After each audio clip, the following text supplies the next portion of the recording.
Assalamualaikum warahmatullahi wabarakatuh. Kembali lagi di channel Marsha Subiakto. Pada kesempatan kali ini kita akan kembali membahas informasi menarik. Kali ini kembali terkait dengan P3K atau pegawai pemerintah dengan perjanjian kerja. Jadi pada kesempatan kali ini kita akan coba bahas berkaitan dengan seleksi P3K di tahun 2024 ya. Rencana seleksi P3K di tahun 2024. Jadi kemarin kembali ada berita menarik berkaitan dengan hal tersebut. Menteri Pan-RB Abdullah Azwar Anas menyampaikan terkait dengan rencana pelaksanaan seleksi P3K di tahun 2024. Jadi rencananya di tahun 2024 akan kembali dilaksanakan seleksi CASN, baik itu CPNS maupun P3K. Dan beliau menyampaikan bocoran bahwa nantinya pada pelaksanaan seleksi P3K di tahun 2024 juga akan mengutamakan honorer dan tenaga non-ASN. Kemudian prioritasnya dilihat dari masa kerja dan usia honorer. Dan kali ini kita akan coba lihat berita lengkapnya ya. Untuk itu bagi yang penasaran simak terus. Oke, bismillahirrahmanirrahim, langsung saja kita mulai. Jadi inilah berita atau informasi berkaitan dengan bocoran seleksi P3K di tahun 2024 ya. Diberitakan oleh jawapos.com, judulnya Menpan RB bocorkan seleksi P3K 2024 dari masa kerja dan usia honorer yang jadi prioritas. Kita coba bacakan ya. Sama dengan seleksi P3K 2023, honorer dipastikan tetap jadi prioritas diangkat jadi P3K atau pegawai pemerintah dengan perjanjian kerja dalam seleksi P3K 2024. Kabar baiknya, seleksi P3K 2024 nantinya disebut tidak cuma menggunakan sistem penilaian dan pemerankingan saja atau pengangkatan jadi pegawai pemerintah dengan perjanjian kerja atau P3K.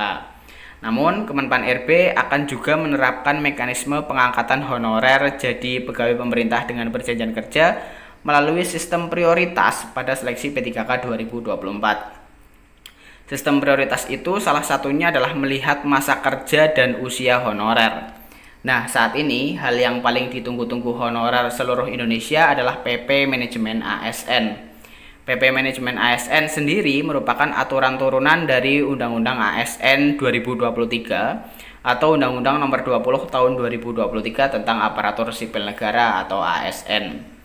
Pasalnya, PP Manajemen ASN tersebut mengatur seluruh hal teknis terkait mekanisme pengangkatan honorer jadi P3K atau pegawai pemerintah dengan perjanjian kerja.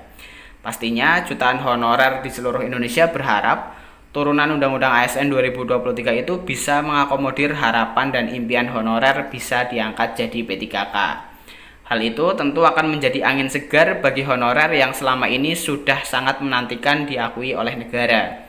Apalagi tidak sedikit di antara honorer tersebut yang sudah mengabdi hingga berpuluh-puluh tahun. Berdasarkan data resmi terbaru dari Badan Kepegawaian Negara atau BKN, jumlah honorer seluruh Indonesia berjumlah 2,3 juta. Akan tetapi jumlah tersebut masih harus diaudit atau divalidasi keasliannya. Audit dan validasi itu perlu dilakukan agar honorer bodong tidak bisa ikut seleksi P3K dan diangkat jadi P3K atau pegawai pemerintah dengan perjanjian kerja.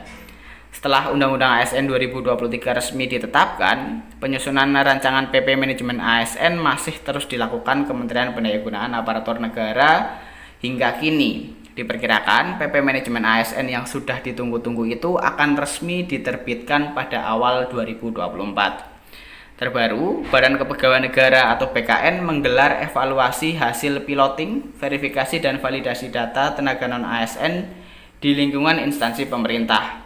Kegiatan tersebut digelar di kantor regional 10 BKN Denpasar pada Kamis 28 Desember 2023 lalu.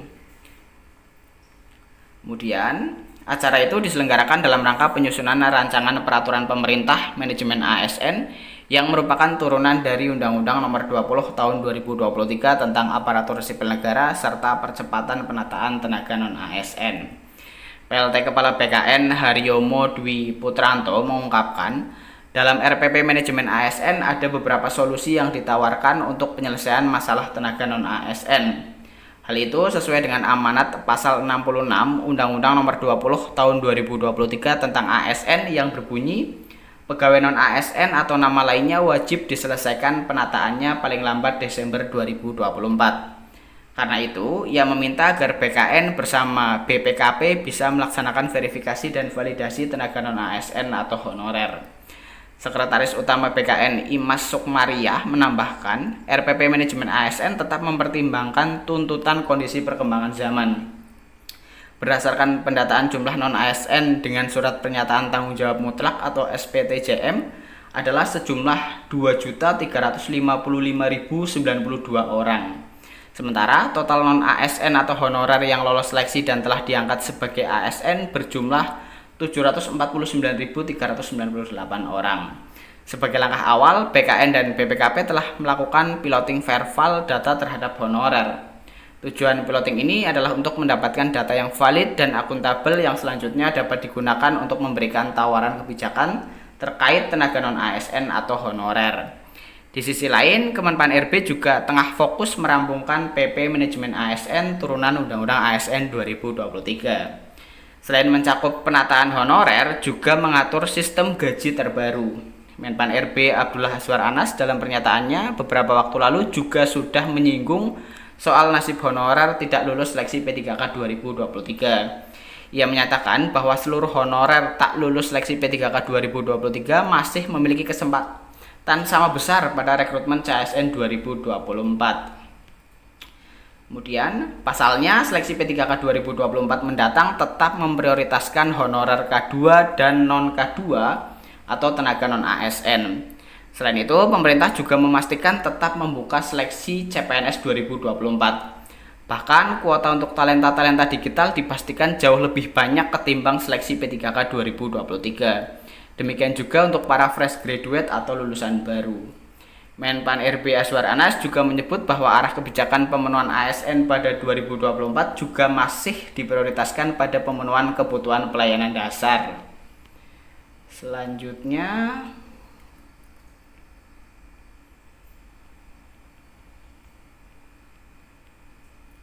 yakni guru dan tenaga kesehatan seperti dokter, perawat, dan lainnya. Proyeksi kebutuhan ASN 2024 diperuntukkan bagi instansi pusat, daerah, dan lulusan sekolah kedinasan. Azwar Anas juga mengungkapkan bahwa salah satu fokus pada pengadaan CASN 2024 adalah pemerataan guru di daerah 3T. Daerah 3T yang dimaksud Menpan Azwar Anas adalah daerah terdepan, terluar, dan tertinggal. Bahkan kepada guru honorer di daerah 3T juga akan diberikan peluang lebih besar diangkat jadi P3K, yakni dengan memberikan afirmasi bagi guru honorer yang telah mengabdi di daerah 3T agar bisa diakomodasi menjadi P3K. Azwar Anas juga telah melaporkan kepada Presiden Jokowi terkait dengan penyelesaian tenaga non-ASN. Dia mengungkapkan rekrutmen CASN 2024 menyasar 1,6 juta honorer yang masih perlu diakomodasi. Inilah proyeksi sisa tenaga non-ASN termasuk ex-THK 2 dan dari rekrutmen yang telah berjalan sampai 2023. Azwar Anas berharap dalam waktu dekat ada kebijakan untuk menangani penataan tenaga non-ASN. Beberapa alternatif solusi sudah disampaikan Menteri Anas kepada Presiden Joko Widodo. Kebijakan rekrutmen pada 2024 diharapkan mengurangi sedapat mungkin jabatan yang akan terdampak transformasi digital. Untuk rekrutmen ASN yang mengutamakan talenta-talenta digital berfokus menciptakan nilai tambah ekonomi. Seperti yang sudah disinggung di atas bahwa seleksi P3K 2024 akan menetapkan skala prioritas terhadap honorer diangkat jadi pegawai pemerintah dengan perjanjian kerja. Dalam Undang-Undang ASN 2023 juga disebutkan golongan honorer yang jadi prioritas dalam seleksi P3K 2024. Pertama yakni honorer yang telah mengabdi paling lama di atas 5 tahun. Kedua adalah honorer yang usianya mendekati 46 tahun. Kendati nantinya seleksi P3K 2023 menggunakan sistem nilai dan pemeringkatan, honorer golongan ini tetap jadi prioritas diangkat jadi P3K. Pasalnya, variabel masa kerja atau pengabdian dan usia memiliki poin sangat tinggi, sehingga jika kemudian poin tersebut diakumulasi, maka nantinya akan menghasilkan nilai akumulasi angka penilaian kerja. Itulah informasi bocoran seleksi P3K 2024 dari Menpan RB serta masa kerja dan usia honorer yang jadi prioritas.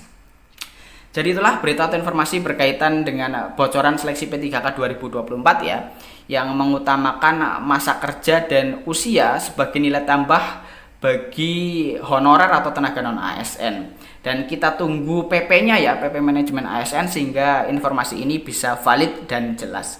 Jadi mungkin itu informasi yang bisa disampaikan pada kesempatan kali ini. Jika ada tanggapan atau pertanyaan, silahkan tinggalkan di kolom komentar.